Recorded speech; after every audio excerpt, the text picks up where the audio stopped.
Listo, ahora vamos a hablar entonces como tal pues de endocarditis.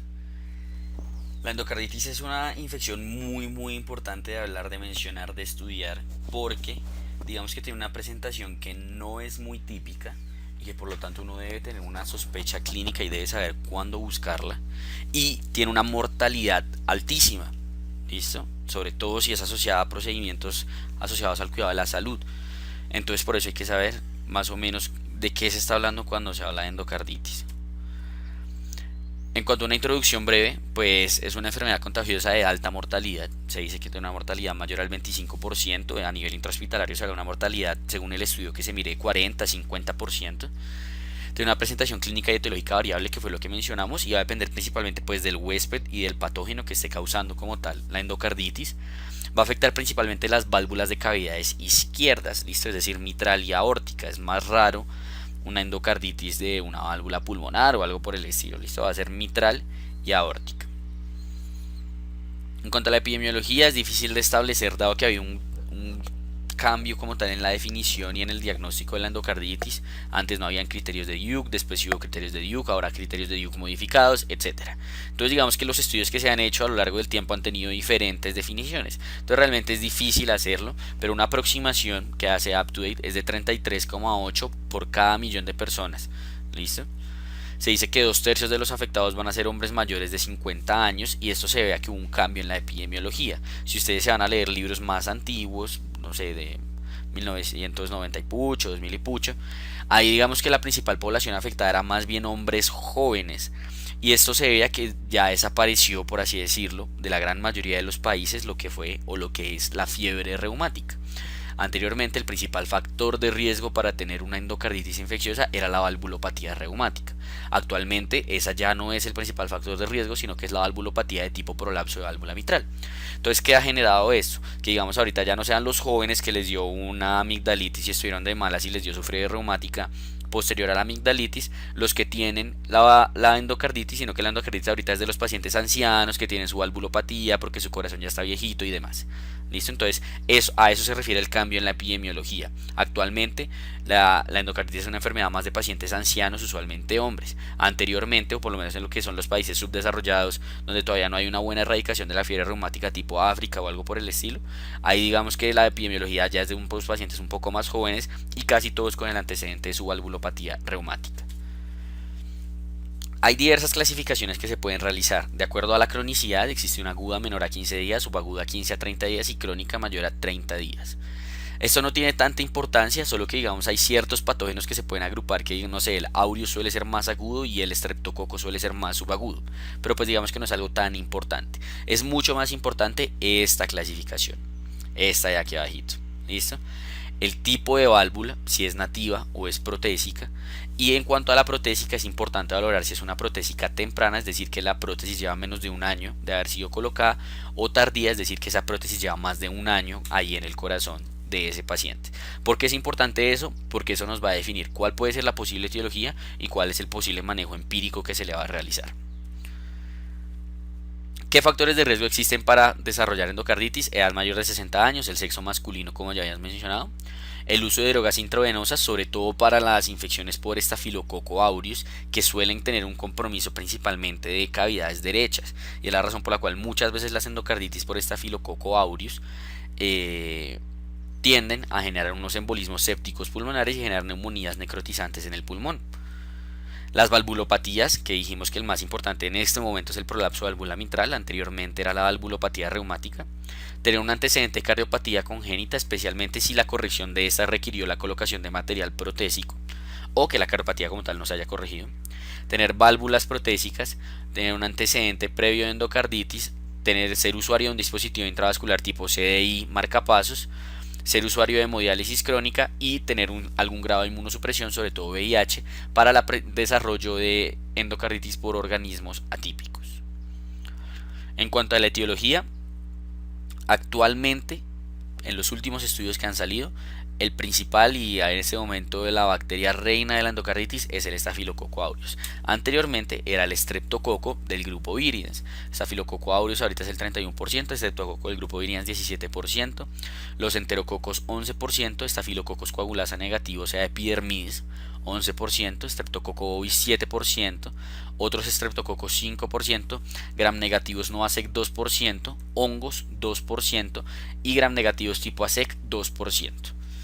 Son un montón de etiologías, yo sé, pero si se dan cuenta, solo hay un 6% que no son cocos gram positivos. ¿Listo? Entonces la endocarditis en su gran mayoría va a ser generada por cocos gram positivos. El problema es cuál coco gram positivo. Entonces actualmente es más el estafilococo, después los estreptococos y de último los enterococos ahí en compañía con el estafilococo epidermidis. ¿Listo? Entonces eso es importante porque por eso es que la gran mayoría de la antibiótico-terapia empírica va a ir dirigida hacia los cocos gram positivos y un poquitico para los gram negativos. Pero la gran mayoría está enfocada en esos cocos gram positivos. Y por eso hay tanto miedo con el MRSA en las endocarditis y demás. ¿Listo? En cuanto a los gram negativos no ASEC, pues puede ser cualquier gram negativo. Yo incluso hubo una vez una endocarditis por E. coli en la cardioinfantil. Los hongos no son tan infrecuentes, sobre todo los pacientes que tienen candidemias invasivas, que llevan en UCI, que eran usuarios de nutrición parenteral y demás. Las candidemias invasivas pueden desarrollar, pues como tal, la endocarditis va a ser algo más típico de los pacientes en el hospital. Y los ASEC, que el ASEC era el grupo que anteriormente se conocía como endocarditis de cultivo negativo. Anteriormente, digamos como el ASEC, lo que se llaman los organismos fastidiosos, es decir, que se demoran en crecer en los medios de cultivo, uno nunca diagnosticaba una endocarditis por ASEC de manera etiológica. Entonces eran las endocarditis de cultivo negativo. Actualmente estas ya no son las endocarditis de cultivo negativo. Ahorita son más esas cosas que no crecen en los cultivos. Bartonella, Coxiella y demás que requieren es más como serologías para su diagnóstico. ¿Qué es el ASEC? Es un acrónimo de unas siglas que representan las bacterias. Entonces la H es de Haemophilus aprophilus, la A es de Actinobacillus actinomycetemcomitans, aunque hay otros que hablan de Aggregatibacter. Entonces no sé, puede ser cualquiera de las dos. La C es de Cardiobacterium, la E es de Eikenella y la K es de Kingella kingae. ¿Listo? Todos microorganismos fastidiosos, y es por lo cual si uno tiene una endocarditis con sospecha de microorganismo fastidioso, uno tiene que llamar al laboratorio y decir: hey, no me vaya a botar el hemocultivo, que usualmente lo botan a los 8 días, déjelo 21 días, y si a los 21 días no crece, pues ya no es una SEC. Esto es lo que estaban mencionando, existe el debate. Actualmente, con la evidencia que hay ahorita y los últimos estudios que salieron, los últimos reviews que han salido, aureus es en este momento el principal agente etiológico. Y la brucelosis, la fiebre Q, que es la Coxiella burnetii, son causas cada vez más frecuentes y son las que hablamos realmente de endocarditis de cultivo negativo.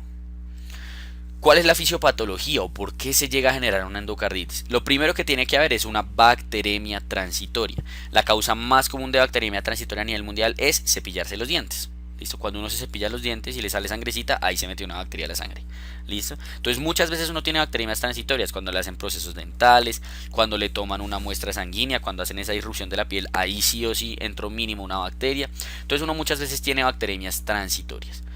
¿Qué es lo que pasa? Cuando esa bacteria transitoria se asocia a una lesión a nivel del endotelio, ahí es que empiezan los problemas.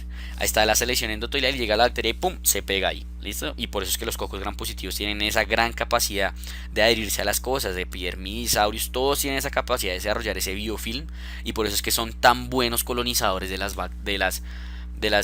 o tan buenos colonizadores no, sino infectadores, por así decirlo, de las válvulas del endocardio. Entonces llegan y se pega ahí la bacteria y esa bacteria pues empieza a crecer ahí, empieza a generar una respuesta inflamatoria y esa respuesta inflamatoria o se contiene o no. Si no se contiene, esa respuesta inflamatoria lo que hace es activar la agregación plaquetaria y se empieza a formar un acúmulo de un coágulo de plaquetas junto con bacterias y eso es lo que se conoce como la vegetación. La vegetación, ¿qué es? Plaquetas más bacterias. Y es la razón por la cual la endocarditis requiere un manejo tan prolongado y con antibióticos sí o sí bactericidas. Imagínense un agregado de plaquetas con bacterias.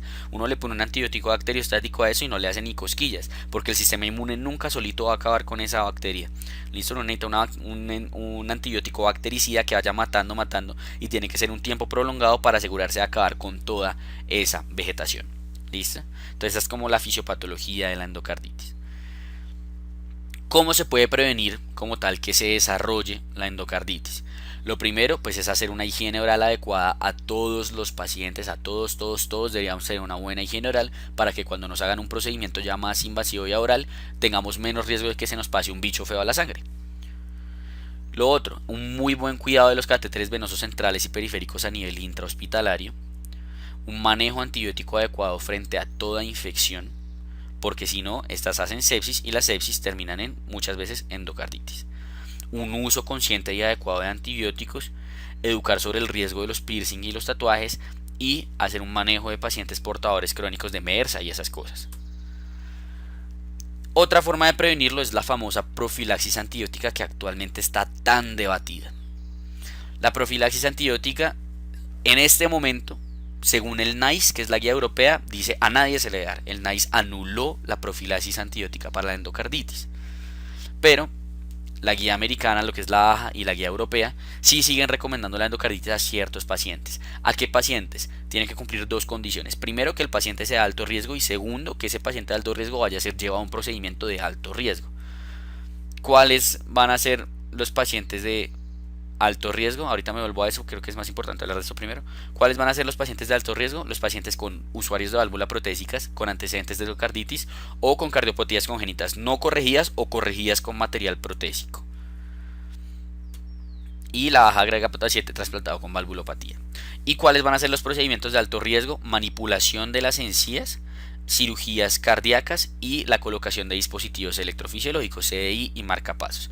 Entonces, si uno tiene un paciente que cumple con alguna de esas características y que va a ser sometido a alguno de estos, se le hace la profilaxis antibiótica, que es con estos esquemas: amoxicilina 2 gramos vía oral 30 a 60 minutos previo al procedimiento, y si tiene alergia a la penicilina se le da clindamicina 600 miligramos vía oral 30 a 60 minutos antes del procedimiento. ¿Listo?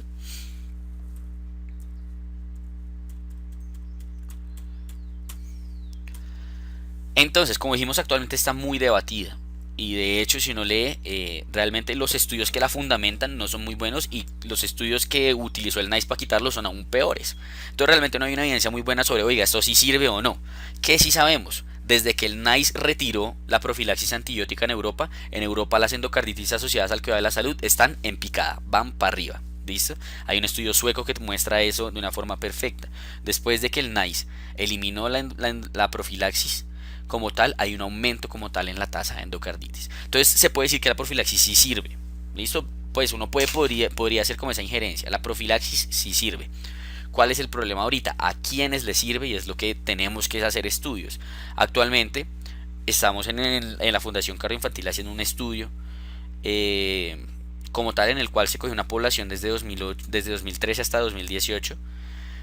Tenemos pues una buena cantidad de pacientes que tuvieron endocarditis infecciosa asociada al cuidado de la salud, y el objetivo de este estudio es precisamente abrir como la luz y decir, oiga, ¿será que sí importa? ¿Será que sí necesitamos como tal realizar una profilaxis antibiótica a los pacientes que van a ser sometidos a ciertos procedimientos invasivos que encontramos nosotros? Por ejemplo, los pacientes que van a ser sometidos a cirugías valvulares, los pacientes que van a ser sometidos a reconstrucciones de aórtica ascendente, los pacientes que se les coloca CDI y marcapasos, tengan o no factores de riesgo, tienen un riesgo mayor de generar endocarditis infecciosa asociada al cuidado de la salud. Y tal vez, no estamos diciendo que sí, se necesita un estudio para eso, tal vez se beneficien de una buena profilaxis antibiótica. Entonces realmente ahorita está ese problema con la profilaxis. ¿Hay que quitarla? No, sí, pues ya digamos que ya podríamos pensar que no. O sea, no es tan recomendable decir de la nada, a nadie se le puede dar. Pero sí tenemos que pensar a quiénes se la vamos a dar. ¿Listo?